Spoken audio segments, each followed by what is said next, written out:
সবাইকেই বলছি, আমার আমার যে ব্যবহার ছিল গতকালকে শেষ 1 ঘন্টার, আমি তার জন্য খুবই দুঃখিত। বাংলাদেশ আর্মির কাছে আমি খুবই দুঃখিত। এরকম ব্যবহার বা এরকম ব্যাপার আমার কোনোভাবেই করা উচিত হয়নি, কিন্তু সিচুয়েশন, টাইমিং এবং ওইখানে যে কার্যকলাপগুলো যাচ্ছে, যেটার কারণে আমি হয়তো আমার মতো করে প্রপার কনসিয়াস ছিলাম না। আমার নিজেরও একটা ভেতরকার অ্যাঙ্গার ছিল, আমার মনে হয় ওখানে প্রত্যেকটা মেয়েরই ছিল। আমি তার জন্য বাংলাদেশ আর্মির কাছে আন্তরিকভাবে দুঃখিত।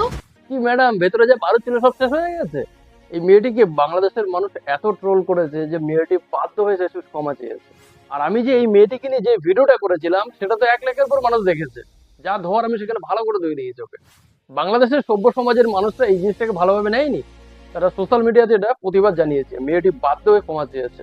তবে বাংলাদেশের অনেক মিডিয়াকে দেখেছি যারা এই মেয়েটিকে হাওয়া দেওয়ার চেষ্টা করেছে, অনেক উপরে তোলার চেষ্টা করেছে। তারা তাদের মেরুদণ্ড সোজা রাখতে পারছে না। তারা স্টুডেন্টদের বিরুদ্ধে কিছু বলার সাহস পাচ্ছে না।